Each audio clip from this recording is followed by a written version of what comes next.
अगली सुबह आंखें सामान्य रूप से खुलीं।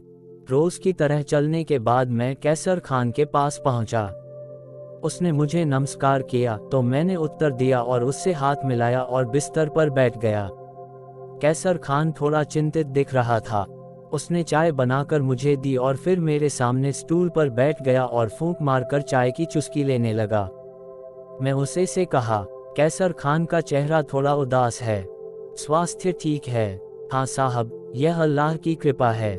मुझे आपसे बात करनी है। बोलो। हाँ, पूछने की क्या बात है? मैंने चाय की चुस्की ली और कहा, रात में अजीब बात हुई है साहब। सुबह मैं नमाज के लिए उठने ही वाला था कि मैंने मुर्शिद की आवाज़ सुनी।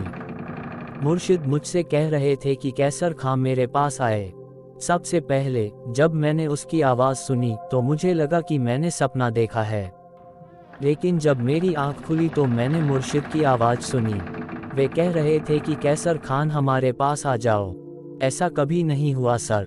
सच तो यह है, मैं चल दिया होता, लेकिन मैंने सोचा कि मैं आपसे सुबह बात करूंगा और आपकी अनुमति मांगूंगा। मैं चकित रह गया। कैसर खान का यह खुलासा मेरे सपने जैसा था। मैंने तुरंत कैसर खान को बताया।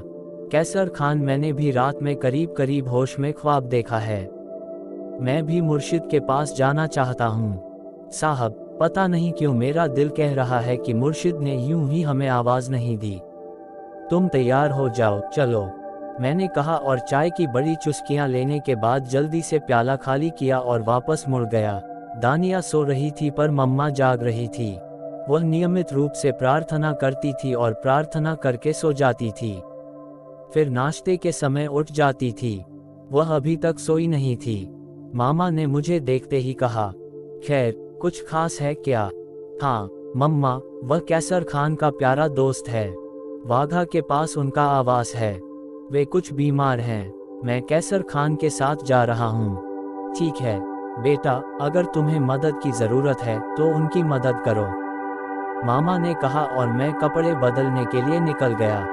जब मैं बाहर आया तो कैसर खान गाड़ी साफ कर चुका था और गाड़ी के पास खड़ा था।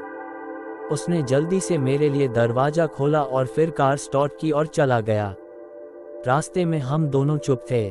सुमनाबाद से वाघा तक का रास्ता लंबा है लेकिन सड़कें सुनसान थीं। ट्रैफिक बहुत कम था, इसलिए हमने इस दूरी को बहुत तेज गति से तय किया और फिर उस स्थान पर पहुंचे जहां थोड़ी दूरी पर मुर्शिद का निवास था। दूर से ही आभास हो गया कि कुछ हुआ है, क्योंकि वहां 12-15 लोग जमा थे। सभी की निगाहें हमारी ओर मुड़ गईं। कैसर खान ने गाड़ी रोक दी। मैंने जल्दी से दरवाज़ा खोला और बाहर आ गया और हम दोनों तेज कदमों से उन लोगों की तरफ चल पड़े। क्या हुआ? बाबा साहब का निधन हो गया, उनमें से एक ने कहा। यह सुनकर हम दोनों सन्न रह गए। कुछ देर तो हम बोल ही नहीं पाए।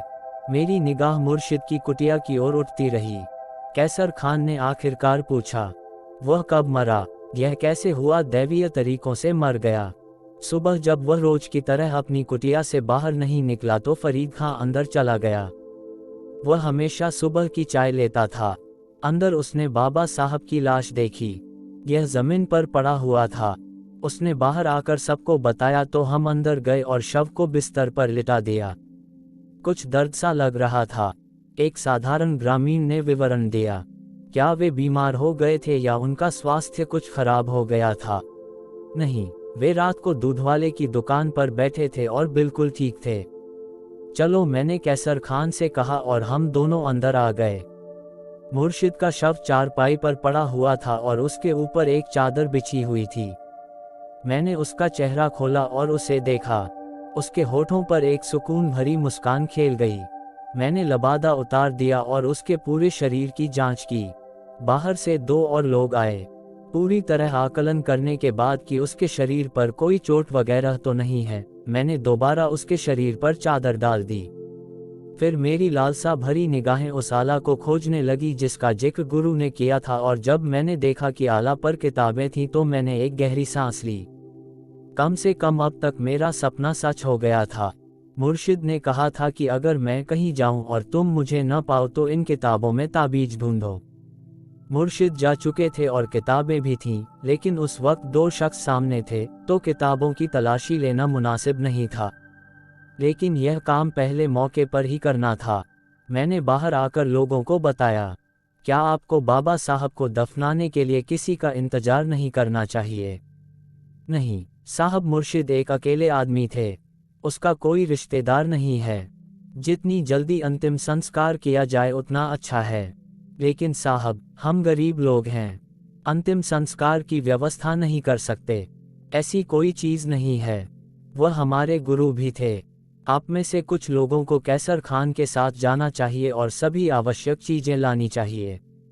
शामियाना भी लगाना चाहिए। कृपया इन सभी व्यवस्थाओं का ध्यान रखें। मैं मुर्शिद की लाश के पास बैठा हूँ, मैंने कहा, और कैसर खान को अलग से बुलाया और उसे अच्छी खासी रकम दी। कैसर खान की आंखों में आंसू भर आए। उसने पैसे लिए और चला गया। मैं कुछ देर बाहर खड़ा रहा। कैसर खान 3 आदमियों के साथ एक कार में निकला था। मैंने दूसरों को बताया, यह पैसे रख लो, मुझे इस बारे में कुछ नहीं पता। मुर्शिद की इच्छा के अनुरूप उपयुक्त स्थान पर कब्र की व्यवस्था करें। क्या पास में कोई कब्रिस्तान है? हाँ साहब, हम चलते हैं, एक व्यक्ति ने कहा। लगभग सभी लोग व्यवस्था के लिए निकल चुके थे। मैं अंदर दाखिल हुआ। एक बार फिर मैंने मुर्शिद के चेहरे से पर्दा हटाया और उनका रोशनी भरा चेहरा देखा और मेरे मुंह से आवाज़ निकली, मुर्शिद, आपसे मेरी मुलाकातें बहुत कम और दूर की हैं, लेकिन जिस तरह से आपने मेरा मार्गदर्शन किया और जिस प्यार से आपने मुझे जगह दी, उसके लिए मैं आपका बहुत आभारी हूँ। अल्लाह तुम्हें माफ़ करे। यह कहकर मैंने उसका मुंह ढक लिया और फिर तेज गति से किताबों की ओर बढ़ गया। मैंने जल्दी से किताबों को खंगाला और एक किताब से 2 ताबीज मिले। मैंने उन्हें आदरपूर्वक अपनी भीतरी जेब में रख लिया। मुर्शिद ने सपने में उनके बारे में जो निर्देश दिए थे वे मुझे याद आ गए। वह ताबीज अपनी जेब में रख रहा था कि बाहर से 2 आदमी घुसे। हम 4 पाई लाए हैं, चाहो तो बाहर आकर बैठो। मृतक के स्नान की व्यवस्था सामने वाली मस्जिद में की जाएगी। एक आदमी बात करने गया है, अभी भक्तों को पता नहीं है। इस मस्जिद में बाबा साहब नमाज पढ़ते थे और सब उनका सम्मान करते थे। जल्द ही मस्जिद से अनाउंसमेंट किया जाएगा। ठीक ठीक, मैंने कहा और फिर बाहर आकर एक खाट पर बैठ गया। इसके बाद मस्जिद से अनाउंसमेंट शुरू हो गया। थोड़ी देर बाद छाता आ गया। एक बड़ा पर्दा लगा दिया गया और खिड़कियां लगा दी गईं, ताकि सारा काम रूटीन के मुताबिक चलता रहे। दोपहर बाद जनाजे की नमाज अदा की गई और उसके बाद मृतक के शव को दफनाने के लिए कब्रिस्तान ले जाया गया। फातिहा पढ़ने के बाद मैंने एक बुजुर्ग को बुलाया जो इस मस्जिद के मुअज्जिन भी थे।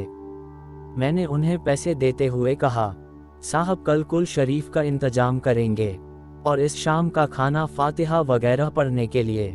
जज़ाकल्लाह, क्या आप स्वयं भाग नहीं लेंगे? कल मैं कुलख्वानी आऊँगा, आज अनुमति दें। उन्होंने बहुत बेहतर कहा, कैसर खान रुकना है तो रुक जा, मैं खुद गाड़ी चला कर घर चला जाऊँगा। मुझे पूरा रास्ता याद है। नहीं सर, मैं कल आपके साथ आऊँगा, कैसर खान ने जवाब दिया।